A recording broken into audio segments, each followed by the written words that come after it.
Jai Hind aspirants, I Ruby Thakur welcome you to SSB Crack Exams channel and I am here with the new topic.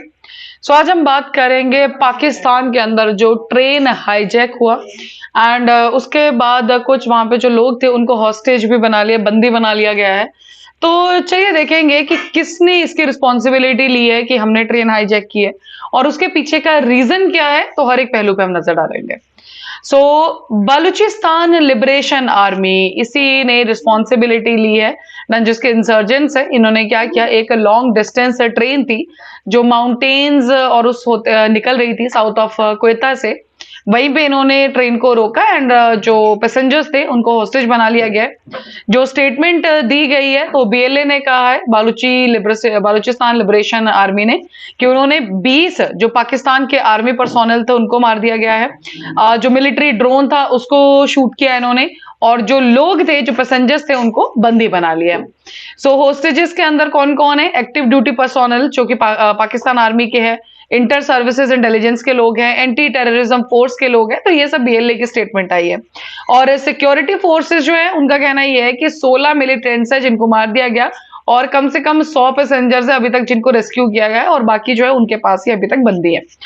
अब सबसे पहले बात करें कि जो जफार एक्सप्रेस, ये है उस ट्रेन का नाम एंड वो है क्या चीज और हुआ क्या।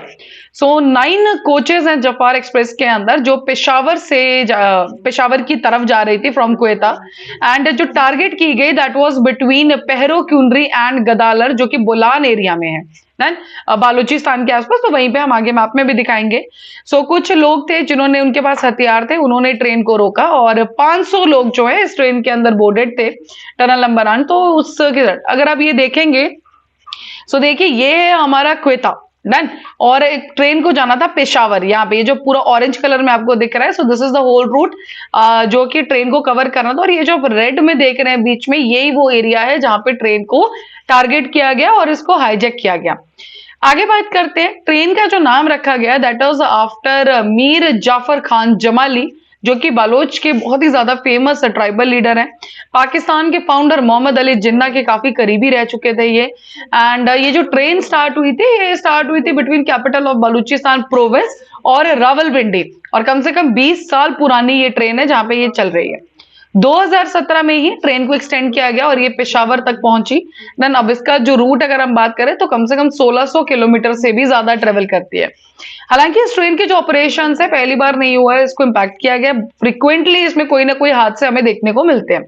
जैसे कि पहले क्या हुआ था कि सर्विसेज जो थी इसकी सस्पेंड की गई थी 26 से लेके अगस्त 26 से अक्टूबर 10 तक, लास्ट ईयर की बात है, क्योंकि तब भी ट्रेन के आसपास जो है बॉम्बिंग्स हमें देखने को मिली डन। और बीएलए ने क्या किया, तभी बीएलए ने ही ये किया था, और जो क्रिटिकल इंफ्रास्ट्रक्चर है, रेलवे ब्रिज है, उसको सारे को ही इन्होंने डिस्टर्ब कर दिया था, खराब कर दिया था बॉम्बिंग्स एंड ऑल करके। अर्ली नवंबर में अगर बात करेंगे तो 62 जो लोग थे वो ब्लास्ट के अंदर मारे गए थे। यहाँ पे भी क्वेता रेलवे स्टेशन की हम बात करें, देन सर्विसेज ऑफ ट्रेन उसी के बाद यहाँ पे सस्पेंड कर दी गई थी सिक्योरिटी कंसर्न्स की वजह से। अब पहले बात करें कि ये बीएलए क्या है या फिर जो माजीद ब्रिगेड है ये क्या है। सो बीएलए जो है बालोच का एथनो नेशनलिस्ट ग्रुप है जो कि 2000 के आसपास राइज हुआ था, और इनका जो एम है वो है बालूचिस्तान की इंडिपेंडेंस। ये कभी एज अ प्रोविंस काम करता है, as a province of Pakistan का, लेकिन अब ये चाहते हैं कि हमें इंडिपेंडेंट कर दिया जाए। पाकिस्तान ने बैन कर दिया था ऑर्गेनाइजेशन को 2006 में। Even United states of America USA ने भी इसको ग्लोबल टेररिस्ट ऑर्गेनाइजेशन जो है 2019 में डिक्लेयर किया था। बीएलई का कहना है कि फिदाई या फिर जिसको ये सुसाइड स्क्वाड यूनिट जो है Majeed brigade none so was leading the hijacking of the Jaffar express. तो बीएलए के अंदर भी जो मजीद ब्रिगेड है उन्होंने ये पूरा का पूरा जो हाईजैक हुआ ट्रेन का उसको अंजाम दिया है। सो मजीद ब्रिगेड ये 2011 से काम कर रही है और भी बहुत ज्यादा स्ट्राइक, जैसे कि एक कॉम्प्लेक्स था बलूचिस्तान ग्वादर पोर्ट के आसपास, वहां पे भी इन्होंने टारगेट किया, जिसकी वजह से भी काफी ज्यादा जो सिक्योरिटी पर्सोनल्स है उनकी डेथ हुई थी यहाँ पर भी। बीएलए का एक स्पेशल टैक्टिकल ऑपरेशन स्क्वाड भी है, फतह स्क्वाड, जिराब यूनिट्स, वो भी ये जो ट्यूसडे को ऑपरेशन हुआ, जो भी ये सब चीजें हाईजैक करा गया, वो सब इसके अंदर इन्वॉल्व है और ये सारे बीएलए के अंडर ही मेन उस पर काम भी करते हैं। आगे बात करें कि बलोच की जो इंसर्जेंसी हुई है इसका रीजन क्या है। हालांकि अगर एक नॉर्मल लाइन में समझना चाहें तो ये जो इंडिपेंडेंस चाहते हैं पाकिस्तान से, ये सारा उसी चीज के लिए किया जा रहा है। तो जो बलूचिस्तान है ये सबसे बड़ा है, मतलब एक जो 4 प्रोविंसेस है पाकिस्तान के उसमें से सबसे बड़ा हमें देखने को मिलता है बलूचिस्तान, लेकिन सबसे कम पॉपुलेशन इसके अंदर रहती है।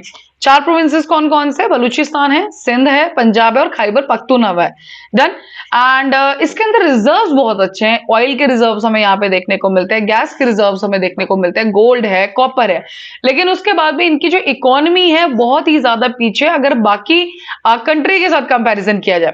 तो जो लीडर्स है इस एथनिक बलूच माइनॉरिटी की, इन्होंने काफी अरसे से ये ब्लेम करते हैं सेंट्रल गवर्नमेंट को कि यहाँ पे प्रॉपर टेक्नोलॉजी डेवलपमेंट, बहुत सारी चीजें कि आप रीजन है हमारी इकोनॉमी बैकवर्डनेस के लिए।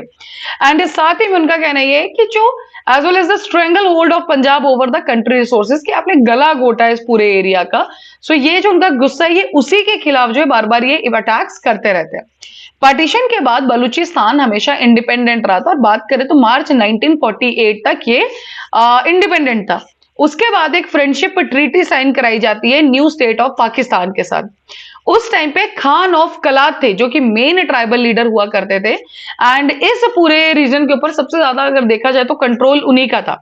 वो उस टाइम पर चाहते थे कि हम इंडिपेंडेंट रहे, हम किसी के साथ भी नहीं मिलेंगे, लेकिन उस टाइम पे उनके कुछ फ्यूडेटरीज थे ना, जो एक रूलर ऑफ मकरान थे, लासबेला थे और खरान, इनके प्रेशर की वजह से ही उन्होंने इस ट्रीटी को साइन किया था। नहीं तो अगर बात करें खान ऑफ कलात की तो ये इंडिपेंडेंट रहना चाहते थे।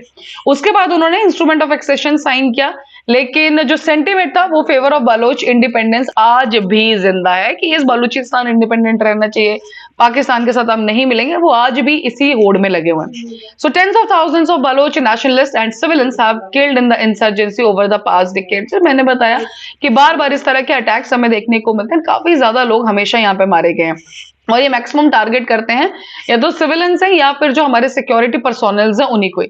पाकिस्तान ने भी यहाँ पे क्या किया, इंडिया को एक्यूज किया है कि आप जो है बलूचिस्तान की जो इंसर्जेंट ग्रुप्स है आप उनको बढ़ावा दे रहे हैं। डन। और इंडिया तो ऑफकोर्स इंडिया ने तो डिनाई किया कि हमारा इस चीज से कोई लेना देना नहीं है, एंड वैसे भी पाकिस्तान का हमेशा से काम भी रहा है ये कि वो दूसरों को ही ब्लेम करते हैं। सो लास्ट में अगर बात करें तो बलूची इंसर्जेंट्स जो है वो उन्होंने टारगेट किया है चाइनीज पर्सोनल्स को भी, या जो भी एसेट्स है जो कंस्ट्रक्शन रहती है इंफ्रास्ट्रक्चर की, जैसे चाइना पाकिस्तान इकोनॉमिक कॉरिडोर है उस पर्टिकुलर एरिया में जो चाइना के पर्सोनल्स हैं, उनका एसेट्स है, इंफ्रास्ट्रक्चर है, उन सबको भी बलूचिस्तान हमेशा से टारगेट करता रहा। अक्टूबर 2024 में भी 2 चाइनीज नेशनल्स उनको भी मार दिया गया था। देन और बीएलए ने खुद रिस्पॉन्सिबिलिटी ली थी। साथ ही में उनका कहना यह है कि जो मेजर इंफ्रास्ट्रक्चर प्रोजेक्ट्स बनाए जा रहे हैं इसमें हमें विश्वास नहीं है कि इससे हमारी जो लोकल बालोच पॉपुलेशन है उसको कोई फायदा होगा। So this was the whole case. तो बेसिकली देखा जाए तो सिर्फ एक इंडिपेंडेंस के लिए जो है वो ये सब चीजें कर रहे हैं। So that's all for this particular topic. अभी आपके स्क्रीन पे है एसएसबी इंटरव्यू का कोर्स, हर महीने बैच बैठता है। साथ ही we're having courses for NDA CDS AFCAT, आप इसमें एनरोल कर सकते हैं, और जब भी आप एनरोल करें उस टाइम पर डिस्काउंट कोड जो कि वॉरियर 10 आप यूज करना ना भूलें। जैसे आप इस कोड को यूज करेंगे will be getting the 10% of. That's all for the day. Thank you so much. जय हिंद, जय भारत। अगर आप एक डिफेंस एस्पिरेंट हैं और SSB interview, NDA, CDS, AFCAT जैसे एग्जाम्स के लिए प्रिपेयर कर रहे हैं तो आप एसएसबी क्रैक एग्जाम्स के कोर्स को चेक करना ना भूलें। आप हमारी लर्निंग एप्लीकेशन को गूगल प्ले स्टोर से भी डाउनलोड कर सकते हैं।